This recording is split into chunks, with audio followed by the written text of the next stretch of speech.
दज्जाल एक ऐसा नाम है जो हमारी जिंदगी में घंटी की तरह गूंजता है, लेकिन क्या सचमुच हम इसके बारे में सब कुछ जानते हैं?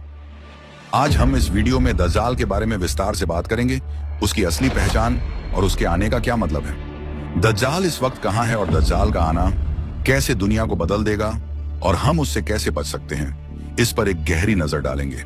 तो आइए शुरू करते हैं। दज्जाल को द ग्रेट डिसीवर यानी बहुत बड़ा धोखा कहा गया है। यह एक ऐसा शख्स है जो अपनी चाल से दुनिया को अपने जाल में फंसा लेने की कोशिश करेगा। दुनिया का हर इंसान उसकी मोहब्बत और छल का शिकार होगा अगर उसकी जिंदगी में ईमान का नूर ना हो। दज्जाल का वक्त आने से पहले जो आखिरी साइन है उनका समझना हमारे लिए जरूरी है।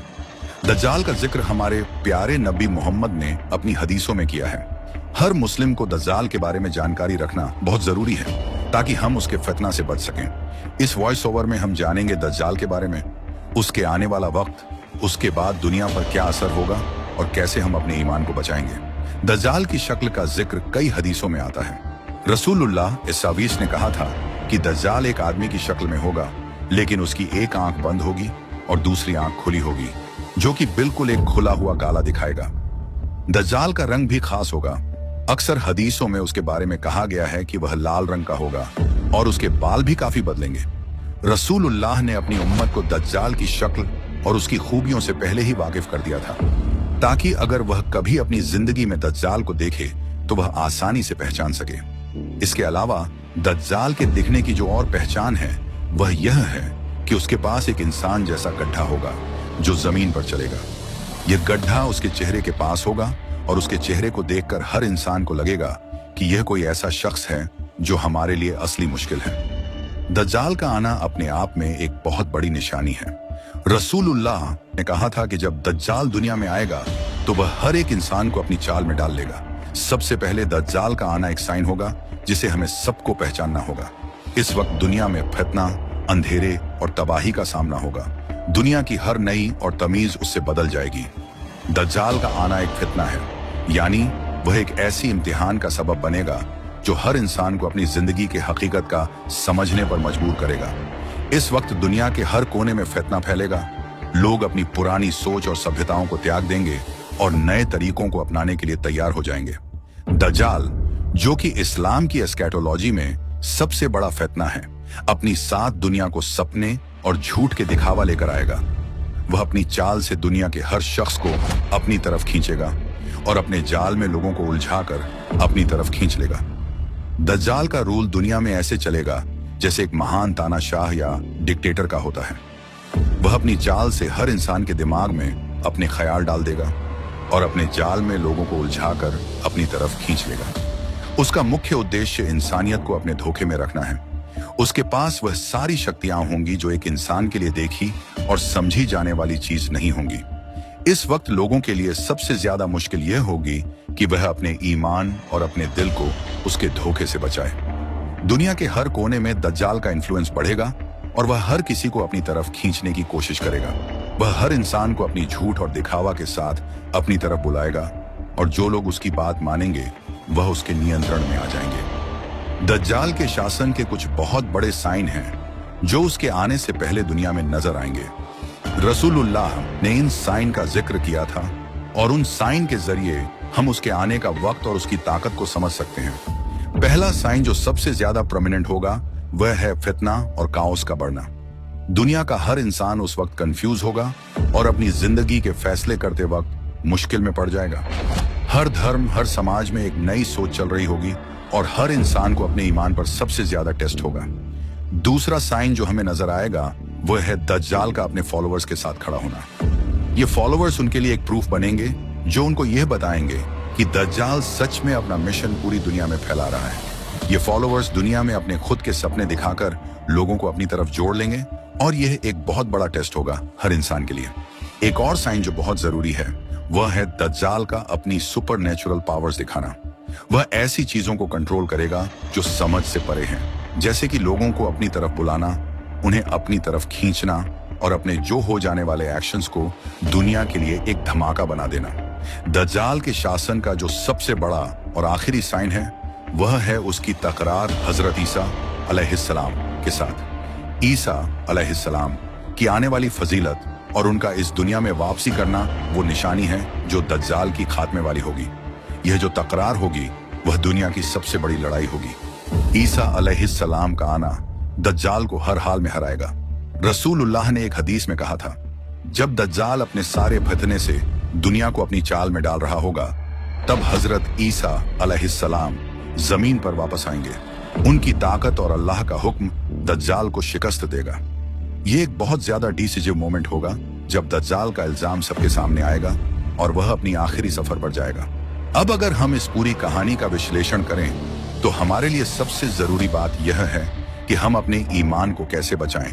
दज्जाल के आने से पहले जो साइन हैं उनका हमें ध्यान से देखना होगा। हमारे लिए यह बहुत जरूरी है कि हम अपने आप को और अपने ईमान को हर टेस्ट के लिए तैयार रखें। इस्लामिक शिक्षाओं में हमें जो सबसे जरूरी चीज सीखनी है वह यह है कि हम अपनी जिंदगी में अल्लाह और रसूल की बातों को पहचानें। अगर हम अपने ईमान को जिंदगी का हिस्सा बनाएंगे तो दज्जाल का जो फितना है वह हमसे दूर रहेगा। तो दोस्तों, इस पूरी बात से हमें यह समझना होगा कि दज्जाल का फितना एक ऐसी इम्तिहान का हिस्सा है जो हमारे ईमान को पहचानने का एक तरीका है। जो लोग अपनी जिंदगी में ईमान और हक को अपनाते हैं वह दज्जाल के धोखे से बच सकते हैं। दुनिया के हर कोने में दज्जाल का इन्फ्लुएंस बढ़ेगा, लेकिन अगर हम अपनी रूहानियत को मजबूत बनाएं और अपने ईमान को फैलाएं तो हम दज्जाल के फितना से बच सकते हैं। इसका वक्त आएगा और उस वक्त हमारी तैयारी और ईमान की मजबूती ही हमारी रक्षा होगी। एक मर्तबा मैं समंदर के सफर पर निकला। मुसाफिरों की कुल तादाद 30 थी और हम सब एक कश्ती पर सवार थे। हमारा सफर इत्मीनान के साथ कट रहा था कि अचानक हवा चलने लगी और समुद्र में तूफान आ गया। इस तेज हवा और तूफानी लहरों के बीच हमारी कश्ती और समंदर में मौजूद दूसरी कश्तियां डोलती जा रही थी।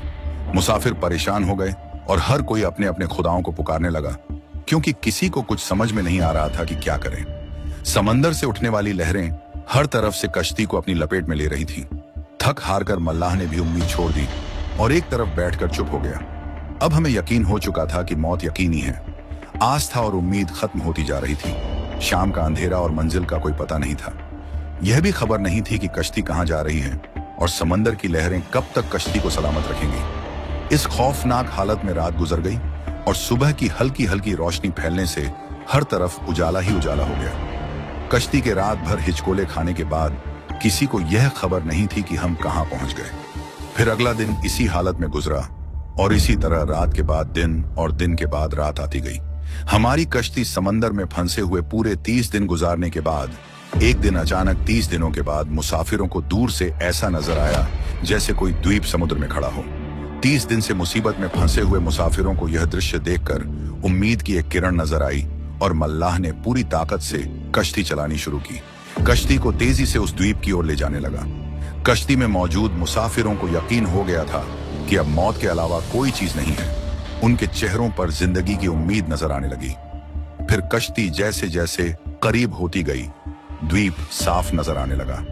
मल्लाह पूरी ताकत से कश्ती चला रहा था कि सूरज डूबने से पहले हम द्वीप तक पहुंच जाएं, ताकि कहीं ऐसा न हो कि अंधेरा हो जाने के बाद हम आखिरी उम्मीद से भी हाथ धो बैठें।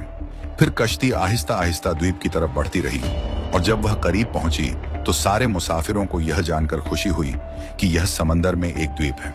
सूरज पूरी तरह से डूबने से पहले ही कश्ती उस द्वीप के किनारे पहुंच गई। ज्यादा देर नहीं गुजरी थी कि द्वीप के बीच से एक अजीबोगरीब जानवर निकला। उस जानवर के पूरे जिस्म पर बाल थे और इस कदर लंबे और घने थे कि यह मालूम नहीं होता था कि जानवर का अगला हिस्सा कौन सा है और पिछला हिस्सा कौन सा।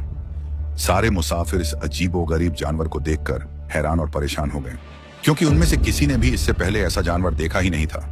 अब इस अजीबोगरीब जानवर को देखकर सब परेशान हो गए कि यह क्या है। एक मुसाफिर ने दूसरे मुसाफिर से पूछा कि यह क्या चीज है। जानवर ने मुसाफिर की यह बात सुन ली और मुसाफिर के जवाब से पहले ही जानवर खुद बोला, मैं जासूस हूं। जानवर के इंसानों की तरह गुफ्तगू करने से तमाम मुसाफिर और ज्यादा परेशान हो गए, क्योंकि आज तक उन्होंने किसी जानवर को इंसानी जुबान में बोलते नहीं देखा था, न ही सुना था। तभी सब यह समझने लगे कि हो ना हो यह कोई जिन है और हमारे सामने आ गया है। तुम्हारी जासूसी का मकसद क्या है और तुम किसके लिए जासूसी करते हो? एक मुसाफिर ने उससे पूछा। मैं जिस लिए जासूसी करता हूं उसे तुमसे मिलने का बेहद शौक है। वह तुमसे बातें करना चाहता है, लिहाजा तुम मेरे साथ चलो। यह सुनकर तमाम मुसाफिर हैरान और परेशान हो गए। चुपचाप उसके पीछे बोली। वह अजीबोगरीब जानवर मुसाफिरों को रास्ते से होते हुए एक पुराने महल के सामने ले आया। महल को चारों तरफ से बुलंद दीवारों ने घेरा हुआ था। वहां पहुंचकर मुसाफिरों ने उस महल को परेशान नजरों से देखा और फिर जानवर की तरफ सवालिया नजरों से देखने लगे। जानवर फिर आगे बढ़ा और सभी मुसाफिरों को एक बड़े दरवाजे से गुजरते हुए महल के अंदर ले गया। महल के अंदर दाखिल होते हुए उन्होंने एक बहुत बड़े शख्स को देखा जो जंजीरों में बंधा हुआ था और रिहाई के लिए कोशिश कर रहा था। हमने इससे पहले इतने बड़े कद और इतने ज्यादा जंजीरों वाले शख्स को नहीं देखा था। एक मुसाफिर ने हिम्मत करके पूछा, तुम कौन हो? वह शख्स बोला, मैं क्या हूं और कौन हूं यह तो तुम जान ही लोगे। पहले यह बताओ तुम कौन हो? हम अरब के लोग हैं। और साथ ही इस मुसाफिर ने अपने साथ बीती और यहां तक पहुंचने की सारी दास्तान बता दी। कैद में बंधे हुए शख्स ने कहा, जरा मुझे उस नकलिस्तान स्वर्ग के बारे में बताओ। उसके बारे में क्या जानना चाहते हो? एक मुसाफिर ने पूछा। वह कैदी उस मुसाफिर से अंदाज में बोला। फिर वो मुसाफिरों से मुखातिब होते हुए कहने लगा, अच्छा, कब्रिस्तान के बारे में पूछना चाहते हो?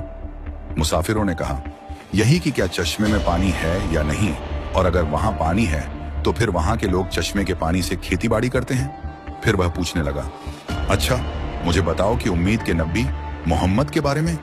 मुसाफिरों ने जवाब दिया, उन्होंने मक्का से अपनी दावत का ऐलान किया और अब वह मक्का से निकलकर कहीं और मौजूद हैं। क्या वह अरब के लोगों के साथ कोई लड़ाई लड़ेंगे? कैदी ने पूछा। अरब ने लड़ाई में उनके साथ क्या सलूक किया? जवाब मिला, बहुत से अरबों पर गालिब रहे और बहुत से अरबों ने तो उनकी बात भी कबूल कर ली है और अब खुद को उनके दावेदारी में रखते हैं। ये सुनते ही वह गुस्से से पुकारा और जंजीरों को झटका दिया।